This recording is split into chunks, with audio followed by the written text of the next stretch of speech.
Today on the Multiply Podcast, we're talking about emotional intelligence. Check it out.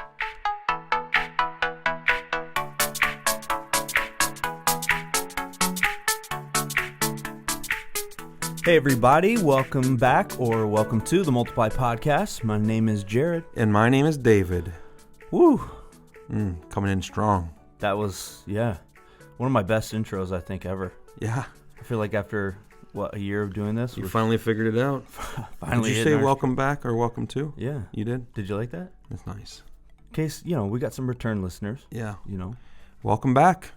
Thanks for listening. What are we recording with this? Right here, yeah. Say what's up to you. Hey guys, welcome back. It's October.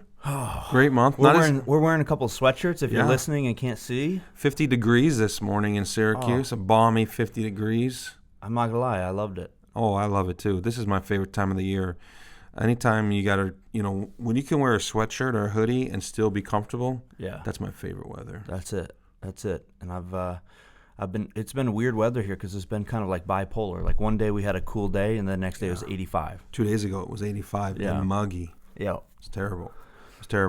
But yeah, I love fall, and in upstate New York, there's it's just a great time to be in New York in the fall. Apple picking, pumpkin picking, apple eating, pumpkin eating. Okay. Yeah. This weather actually reminds me when I was youth pastor going to see like students play Friday night football games. Being out there in this weather, and just was like, it's the best. So you're like, my life is so good. What do you like about fall the most? Well, the thing I like about fall the most is the thing that I'm trying not to enjoy right now, which is food. I thought you were going to say football. No, I do love football, and my Patriots are undefeated, although we're looking a little shaky right now. But, I mean, food is number one, and there's something about the fall. Like, I'm a sweets guy, so baked goods, all that kind of. But I'm trying to, be good. So did you guys go apple picking yet? We have not, but we may go this Saturday. Oh, we may go this Saturday. Oh, my goodness. Interesting. Wow. After my daughter's semifinal soccer game. Yep.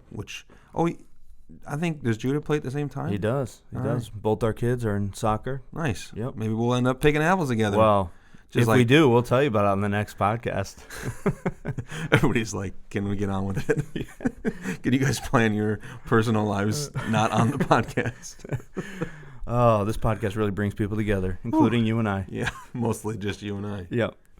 Well, tell us, Dave, what are we diving into today? We got something new? Yeah, so this morning we're going to be talking about emotional intelligence. And I think this is actually probably going to take 2 episodes for us because that's how long it's going to take you to learn. And this is an article by a guy named Justin Bariso. We're not going to read you the article, but this article sort of prompted us thinking, let's talk about this on the Multiply Podcast. And he wrote an article for Inc., simply entitled 13 Signs of High Emotional Intelligence. So if you want to go find it online, look it up, you can do that, and follow him on Twitter, Justin J. Bariso. But he talks about how do you know as a leader if you have emotional intelligence. And so let's start with just kind of talking about what emotional intelligence is. And when you think of emotional intelligence, what comes to mind for you? When I think about it, it's about a self-awareness, It's about understanding kind of how you react to situations, to people, how your reactions affect the people around you, kind of aware of yourself and how you interact and respond and affect the people around you. That's at least what I think. But. Yeah, I think that's it. Being mindful of your emotional state, but also being able to manage your emotional state, right? Yeah, so being able to, I think Edwin Friedman in his book, one of his leadership books, I'm forgetting which one it is right now, he talks about self-differentiation and being able to, as a leader, separate your sense of who you are from the issue at hand, right? So sometimes we're sitting in leadership meetings and we're discussing a specific strategy or a program or a person, and it's very easy for us to make it, I guess the simplest terms is to make it personal. Oh my goodness, yeah. Especially if it was like our strategy, right? Or if that person's our friend, or if that event or program is something we've invested a lot of thought and time into, and everyone at the table who is offering maybe fair, helpful, strategic critique of it, it feels like they hate us. Yeah. Are you speaking to me right now? Well, because this is... Hey, if the shoe fits. This shoe fits. The shoe fits. Yeah. So emotional intelligence is not just being mindful of your emotional state. It's learning to manage your emotional state. And then the other thing which you mentioned is emotional intelligence is also being able to read other people's emotional state. Right. Right. So anytime in a room, being able to manage the emotions in the room and sort of be able to, as the emotional realities allow for, turn the heat up sometimes, but other times turn the heat down, because you realize like this is not going to be fruitful if we keep pushing forward, because you can read the room. Yeah. Right. Yeah. So emotional intelligence, I think the definition he provides in here is the idea it's an ability to understand and manage emotions, and that it greatly increases our chance to succeed. And the idea, especially I think in this day and age with managing and leading millennials and Gen Z, those who aren't just looking to provide financially for themselves and others, but those who actually want to do work that is meaningful, rewarding, and satisfying, and be a part of a team that they look forward to syncing up with. I think this whole emotional intelligence thing probably is more important now than it was 40, 50 years ago, where our dad's generation, like, they weren't asking the same questions that today's workforce is asking, right? Yeah. Our dads are just saying, is this a reliable job? Do I make enough money to pay the bills? For the most part, I don't want to say that they didn't care about what they did. Of course they did, but that was really the pressing thing. And now it's totally shifted. And one of the things that I've noticed is that because of access, because of the internet and access to more opportunities, nobody feels trapped really in a job anymore. Everybody sort of feels like there's something else out there I can find. Yeah, people jump around, no problem. It's a normal thing. Yeah. So when you lead a team or an organization or a company, or you serve as a pastor at a church, leading with emotional intelligence is both an important skill, but also something that I think can create sustainability in your team and your staffing. Yeah, I think it's super important. I recently was listening to a discussion where I think it was a psychologist was saying, we tend to think of human beings as being primarily rational beings, and they're like, it's just not true. Humans are primarily emotional beings, and sometimes they're able to insert their rational self over their emotions, but oftentimes many of the things we do, the decisions we make, is based on emotion. It's a reaction to how we're feeling. So if you can have an awareness of that and understand how to manage it well, I mean, that's going to be huge. Yeah. So let's dive into this. He identifies 13 signs of high emotional intelligence, and we'll try to get through maybe 5 to 6 of them on this episode and then jump in on the rest. And essentially what we're going to do is we're going to go through it, and I'm going to give you a grade on each of these. Grade is from 1 to 1,000. Yep. What's the high end? What's the low end? I'll wait and see what you give me, and then I'll tell you. Okay. So the first one is simply this. Highly emotional intelligent leaders think about feelings. They think about it. He talks about how it begins with a self-awareness and a social awareness. And so you ask questions like, what are my emotional strengths? What are my emotional weaknesses? When do they show up? What sort of provokes them? And he talks about, how does my current mood affect my thought and decision making? So, there's times where, like, you and I were even talking earlier this week, and you were kind of having one of those days where things weren't great, right? And you just sort of like, worst day of my life. Yeah, this is a frustrating day. I'm really struggling. And I think the words I said to you in the text was, I hate everything right now, including you. Yeah. I was trying not to make you sound like a petulant 7-year-old. I just going to be real. Let's just lay it out there.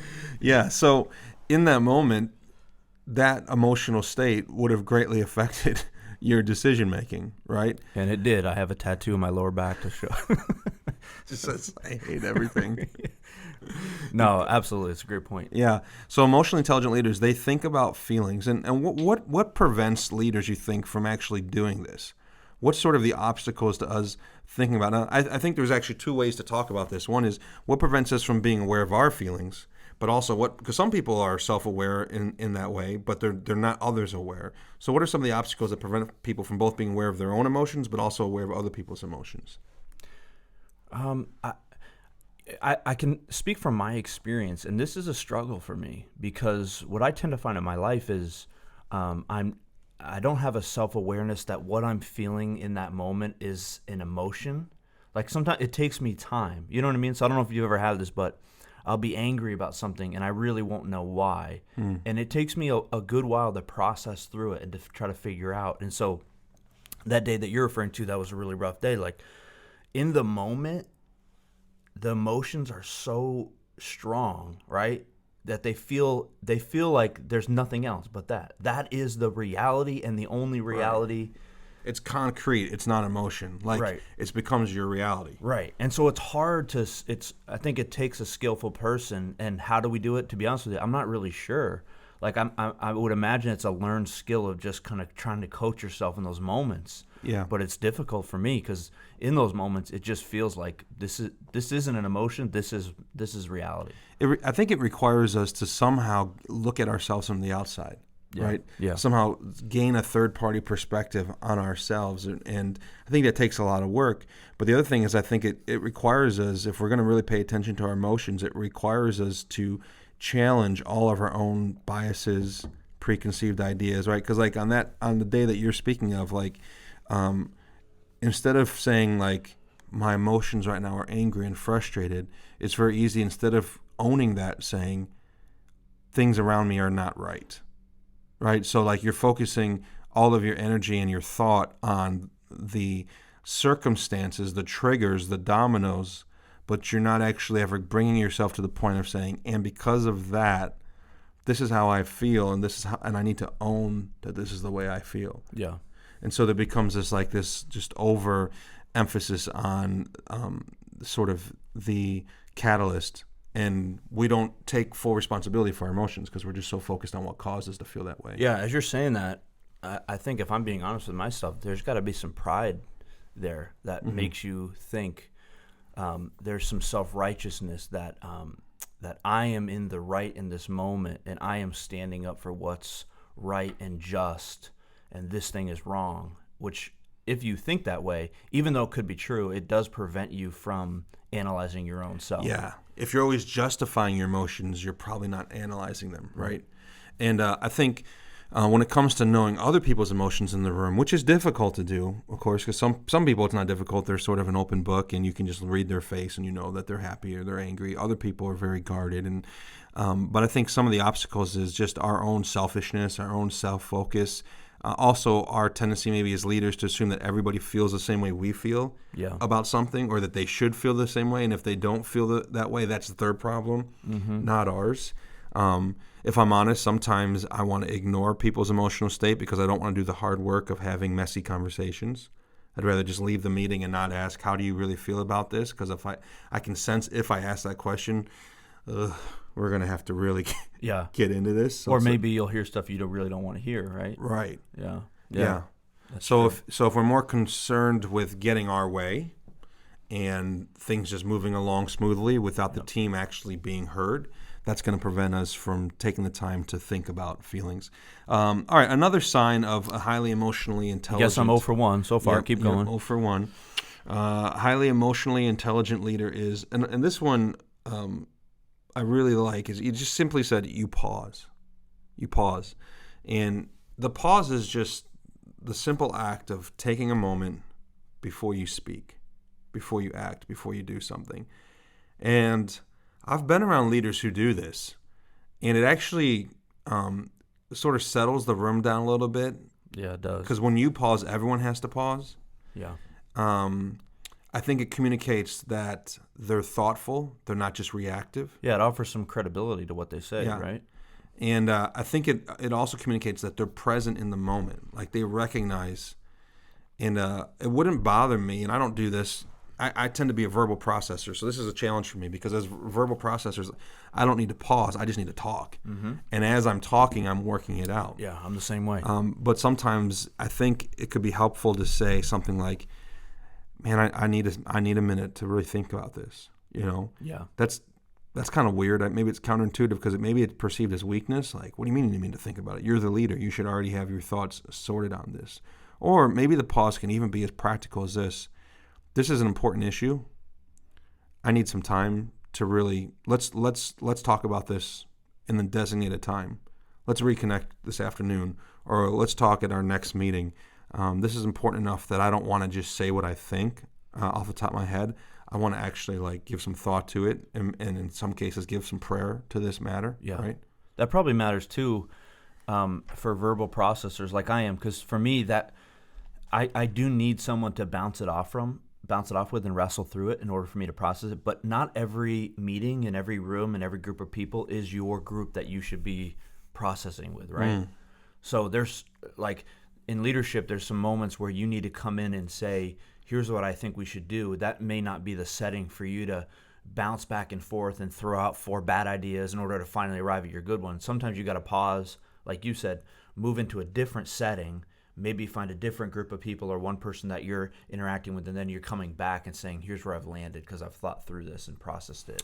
Yeah, that's good. One thing I did recently I had a meeting with a couple ladies in the church who had an idea for a ministry, something that was on their heart. And so when we sat down to talk about it, I opened up my laptop. You could use pen and paper for this too, of course. I just prefer the laptop.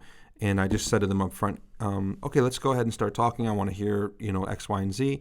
And I just told them up front, while you're talking, I'm just going to be writing down some notes and some thoughts. So I didn't want them to think that I'm like updating my Facebook while they're, pouring out their Little heart. did they know you were. So the way that helps me is that as they're talking, questions are popping into my mind. And my natural reaction would be to interrupt their flow with my questions, right, or to not listen to what they say next so that I don't forget my question. Yep. So the simple act of just typing out questions, just That's one good. Word with a question mark, and just kind of like so then when they were done, I said, okay, there are a few thoughts and questions I have, and then I go right back through my notes, and I'm able to feel like, okay, everything that I wanted to ask and know more about, I remembered because I wrote it down, but also they were heard. I wasn't like interrupting their flow and what they were trying to present. And so that's a form, I think, of taking a pause, is instead of just verbally interrupting, write something down. And there's meetings that we all sit in where there's 5, 10, 15, 20 people around the table. You got to write down stuff because by the time you finally get to say something, you're not going to remember what you wanted to say. And so it's a form of pausing and just it helps us to refrain, I think, from making significant decisions based on like a momentary gut reaction. And even if you have good gut reactions, and some leaders do,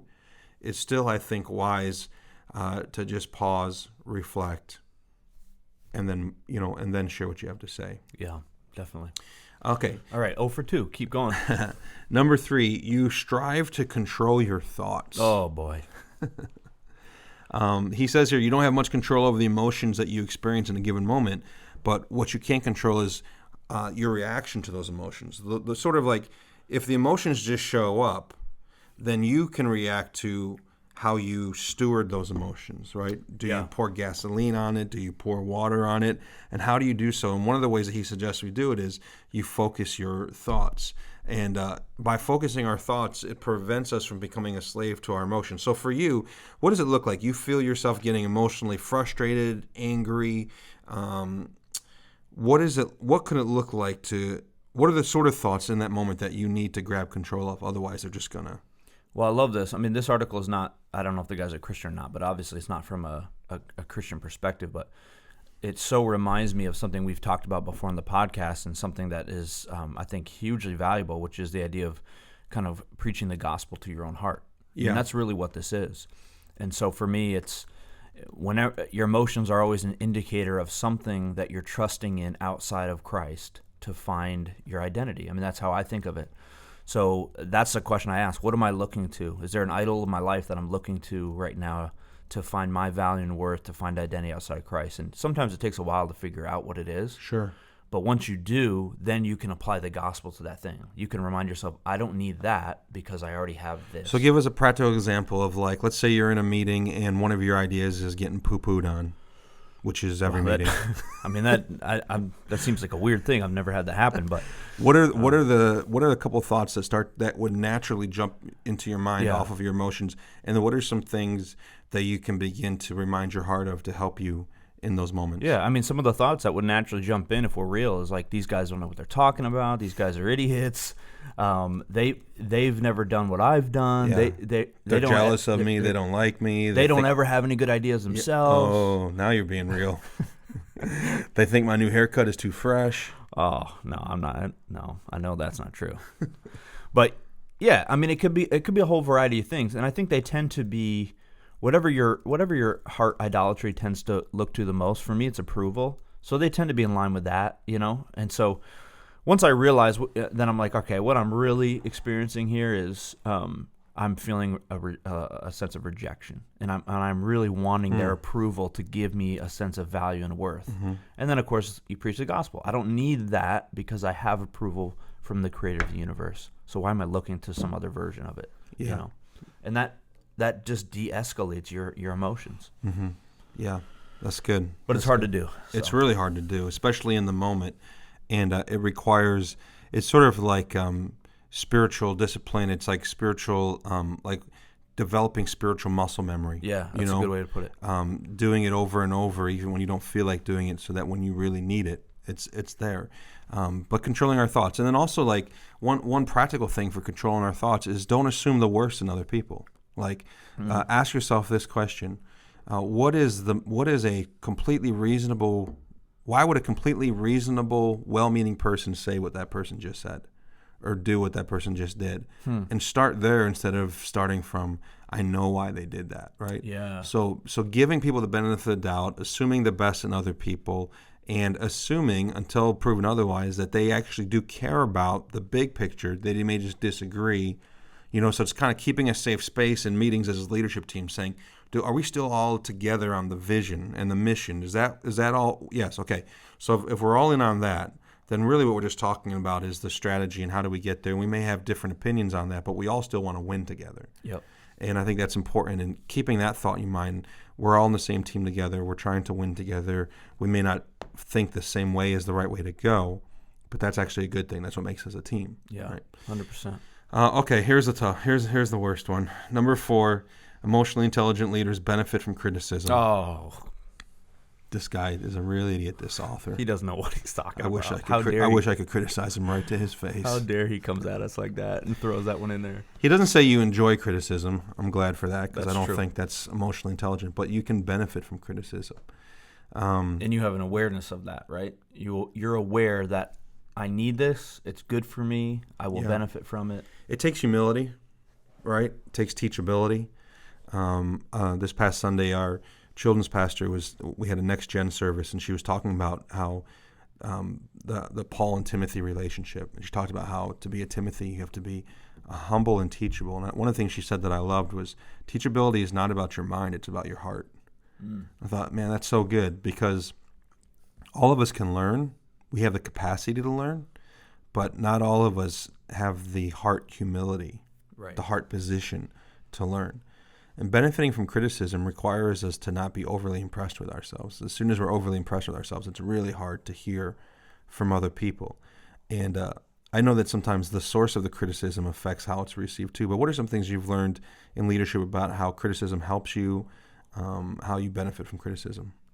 Well, what I've learned about myself is there are certain areas that I have no problem taking criticism, and I welcome it, and I will actually seek it out. And then there are other areas that are very difficult for me. And here's how I know which one is which. The areas that I tend to find my identity in, a sense of value and worth from, are the ones that I really don't want criticism on. Mm-hmm. The areas that I don't, so I'm more aware that I'm not great at this. It doesn't matter. Someone could pick me apart, and I'm like, oh, that's great, But the areas that there is a perceived, and what I've found is these tend to be the areas where you will get approval from other people, or you become known for being this. Yeah. Maybe you're a good speaker. For you, you've written a bunch of stuff. Maybe you become known as a great dad, right? Whatever the thing is that it's like you get approval for that. That tends to be the thing that becomes the hardest thing for you to get criticism on, because it's like, wait, that's my thing. Like that's right. And then the other stuff, it's like, Dave, you're really terrible at using power tools. You're like, yeah, no duh. Like, yeah, give me all the criticism you want. Sure. So that's what I found about myself. And so for me, I have to force myself to get criticism from people I trust in the areas that I don't want it. Yeah. I think one of the best things we can learn to do with criticism is to be thankful for it, and even force ourselves to say to people when they criticize us, thank you for sharing that with me. I'm really gonna take the time to think through what you said, you know. And then not under your breath go, jerk. Yeah. Hate you. I'm going to kill you in your sleep. Is being thankful for it, saying that you're thankful for it, but also doing the hard work of mining the truth out of it, right? So even if 95% of the criticism is unfounded and unfair, there's usually something in there that can be useful, right? Yeah. And so you take what somebody maybe even intended to harm you with, and you make it something that you can grow from. Yeah. And another thing you can do with criticism is you can bring it to trusted people. Yep. And say, hey, somebody noticed this about my leadership or about my communication or about the way that I interact with people, and I don't see this in me, but I also know that I don't see everything about myself right. Yeah. And I want to give you permission to just honestly say, yes, they're 100% right, no, they're 100% wrong, or yeah, somewhere in the middle, there is something there. And if we all want to grow and we all want to improve and we all want to steward well the gifts that God has given us, then learning to receive and employ criticism. Don't let criticism rule us, but we can actually make criticism work for us in a way that helps us. And this is where managing your emotions comes in huge, right? Yeah. Because for me, what I realize is I can have a very poor emotional reaction at first, but I just need time to process what they said, and then a lot of times I'll come back and be like, "You're actually right." Yeah. But the problem is when you have those visceral emotional reactions, basically people go, "It's not a safe place. I can't bring criticism to this person." So all of a sudden it stops happening. Yeah. So you've got to figure out, right, how to manage that so then you create a space where people can speak into you and you can keep growing. I don't know if this is true, but I feel like there's probably something that happens physiologically when we get angry or when we get defensive that actually shuts down our ability to really listen and hear and appropriate what's being said. I mean, I don't know if that's true, but I feel like it probably is. Let's just say it is. Like you kind of turn into a Hulk in a way. Right. Yes. Yeah. Yes. The Hulk response. Right. We'll call it the Hulk response. Where'd you come up with that word, Hulk? That's just something I created. That's cool. Yeah. That's cool. Let's do where are we at? Let's do two more, and then we'll wrap this one up and do the rest of the next. The fifth one is a sign of an intelligent leader, emotionally intelligent leader, is you show authenticity. He says, and this is a good word for you, Jared, that authenticity doesn't mean sharing everything about yourself to everyone all the time. We're going to have to re-record this podcast. But it means saying what you mean, meaning what you say, and sticking to your values and your principles over time. Being real, being genuine, being authentic, not just in board meetings, but also in personal conversations and then outside of the church and inside of the church and on the platform and off the platform. Emotionally intelligent leaders show authenticity because they have this awareness of who they are and how they're coming across in all different environments. Yeah. This is probably the first one you score high on, maybe too high. I really think this is a really important one in a lot of ways because to me this is the one where people most when they see someone that's authentic, they really connect with it because the human heart is all of us are all insecure. And all walking around subconsciously think to ourselves, if people really knew who I was, they would reject me. Right. So when you meet someone that's authentic, you're like, like they're just who they are. That means I can be who I am. Like it's immediately a wall tearing down, relationship building way of approaching and handling yourself, you know? It's also, I think, one of the sort of underrated keys to having friends, honestly. And I see this even at work in children, like my kids' age. The kids who somehow are just confident in who they are, kids like are attracted to them. Yeah. But the kids who kind of are like putting it on and like trying to be whoever they think everybody else wants to be, they get annoying. Yeah. Like, and they have a hard time keeping and making friends. And so, again, I think, as Christians, I think the gospel offers us some really unique resources for all of these. Yeah. And we've talked about that on other podcasts, so I don't want to get into it too much right now. But knowing who you are in Christ and being able to be confident in how God sees you because of what Christ has done for you, that provides you with really a unique strength to be transparent and real. So, well, let's just save actually the rest of these for the next podcast. We got through 5 of them, and I think the rest of them we can get through on the next one. Yeah, that's good. We're running out of time here, but we do want to end with the most popular segment in all of podcasting. I think that's true. In the world. In the world, out of every podcast. We have stats on that. Just email Jared for them. There's a little portion we like to do called David's Eats, because we're not just about creating better leaders, but we're about creating better eaters. That's right. So, David, what's the best thing you've eaten this week? Well, you know what's cool is this week I met a first cousin for the first time ever. He's 45, I'm 41. In our whole lives, we've never met because he lives in South Korea. He came over to visit and stay with my mom for a couple of weeks. They're still here right now, actually, as we're recording this.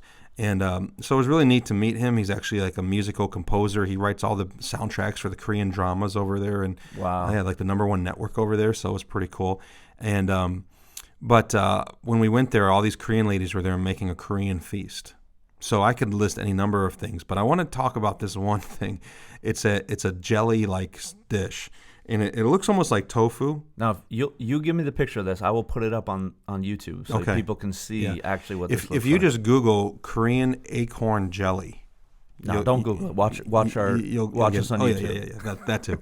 Come on, it looks like tofu, but it's clear and it's gelatinous, almost like Jello, but it's like tofu in the sense that it takes on primarily the flavor of whatever sauce it's in. Yeah, it's served cold normally, but it's made out of acorns. These Koreans, man, they're just brilliant. They really know how to work the ground. That's right. So they take these acorns and they grind them up and they add some cornstarch and they turn it into this Jello, and then and it's a savory Jello, and then they put like this spicy herby sauce over it. And man, it was awesome. So that's probably the best thing I ate recently. I don't get to eat it a lot. It's kind of an unusual side dish. So I just want to recap for those who maybe are not following. What you're saying is the best thing you ate this week is a meat-flavored Jello. I didn't say meat-flavored. Well, I'm reading between the lines here. There's a meat, maybe a savory beef. Are you trying to tell me there's something wrong with meat-flavored Jello? I mean, it just doesn't sound amazing. Yeah. But we're gonna take your word for it, and maybe one time in life we'll get to experience Google it. Yeah.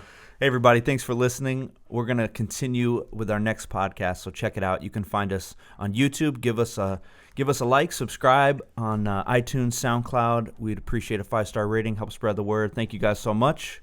We'll see you next time.